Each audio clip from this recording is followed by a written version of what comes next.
I'm done living at the expense of you. God did not place you on the earth to serve me.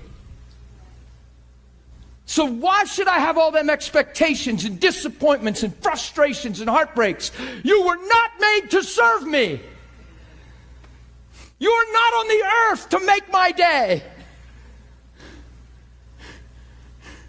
You're on the earth in my shoes. Here's how I see it. You are on the earth so that I can be privileged to manifest what He's doing in my heart. You are an avenue of expression of what He's created me for. He looks at man in His image. He's full of God. When He looks at Adam, He sees Himself, and He looks around at all the other animals, and He says, there is none comparable to you. There's nowhere for who you are to flow.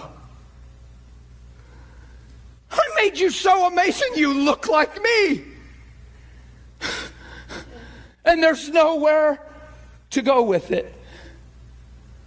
So out of the fullness of love, out of the fullness of purity, out of the fullness of God in man, He reaches down inside of him and brings out a woman.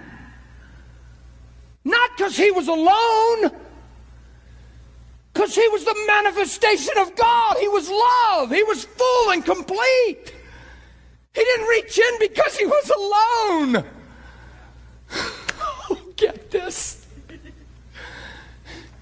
He reached in because He was a manifestation needing to happen of love. And He pulls out the woman, and now love can flow. Love can be received. Love can be given. Love can be multiplied.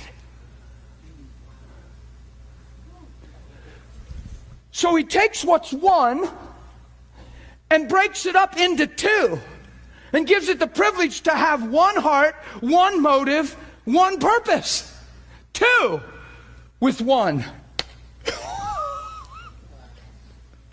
And we've been reduced to, well, you haven't been meeting my needs. Well, you just haven't been what I thought you would be for me. No! Forgive me, I'm wound up. There's nothing I can do about it.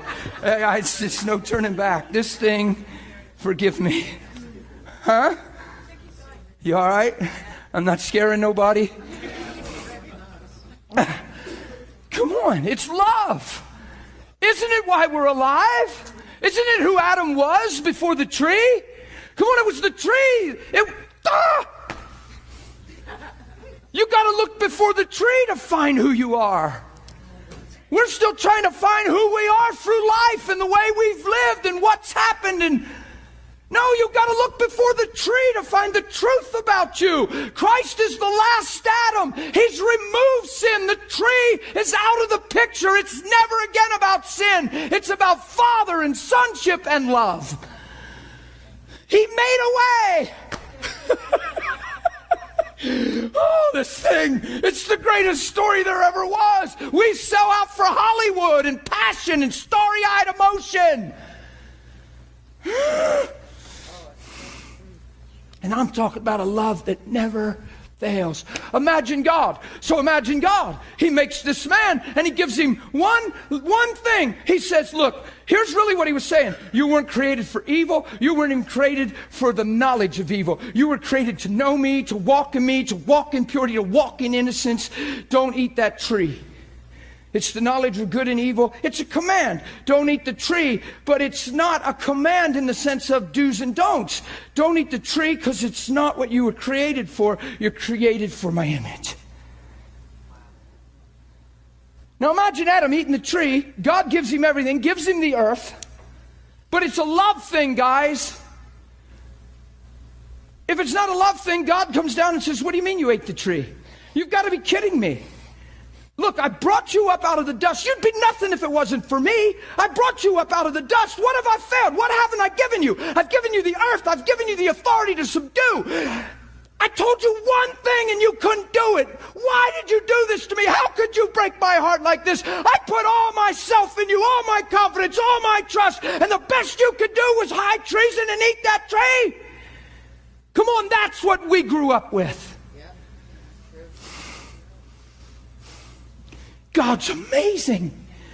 I love him so much. He looks down and man eats the tree and God still sees who he made him to be.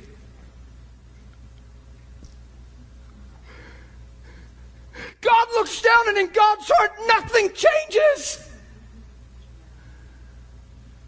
Same potential, same destiny, same value to the tune of the death of his own son. Well, all that has to happen now is, since you did this and died, my son's going to have to die because you have to live because you're my son. And you're going to come back to life. And you're going to be privileged to walk in everything because I will not be undone. My grace abounds and trumps sin. I rise above death. I never change. That's our God. And we've turned it into a church service. We've turned it into religion. We've turned it into selfish gain. No, it's the transformation of life. It's the resurrection of truth again on the earth in our hearts.